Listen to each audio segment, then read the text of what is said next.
La maison de l'escargot.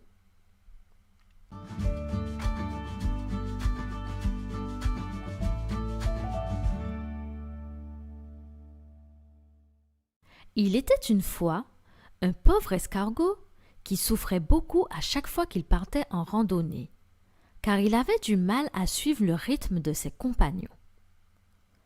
La coccinelle était aussi rapide qu'une souris.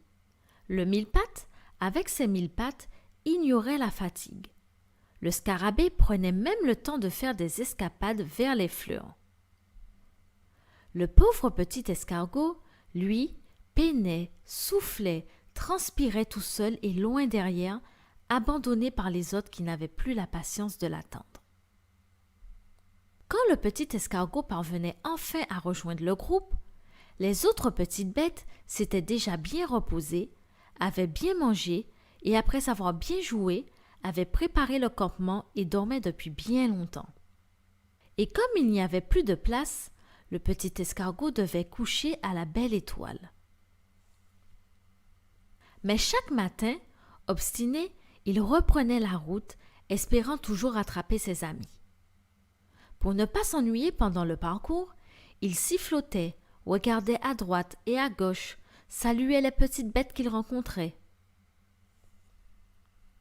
Un jour qu'il avançait le nez en l'air pour admirer le vol d'un beau papillon, le petit escargot buta sur une surface dure qui lui fit perdre l'équilibre.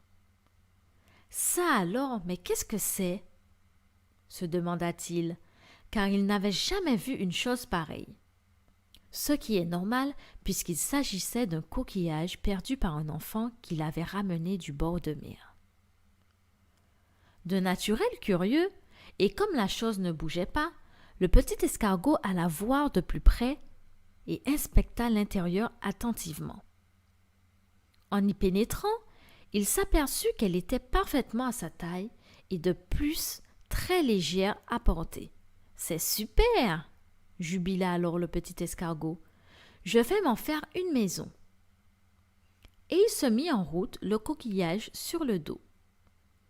Quand il arriva au campement, tout le monde dormait déjà, mais le lendemain matin, en sortant de son coquillage, le petit escargot remporta un très grand succès et toutes les petites bêtes ressentaient une pointe d'envie. Ainsi, le petit escargot n'avait plus besoin de se construire une maison chaque nuit. Il ne craignait plus ni le grand soleil, ni la pluie, et pouvait faire une sieste quand il le voulait. Les petites bêtes de la forêt cherchèrent alors toute une maison à se mettre sur le dos. Mais en fin de compte, il n'y en eut que pour l'escargot.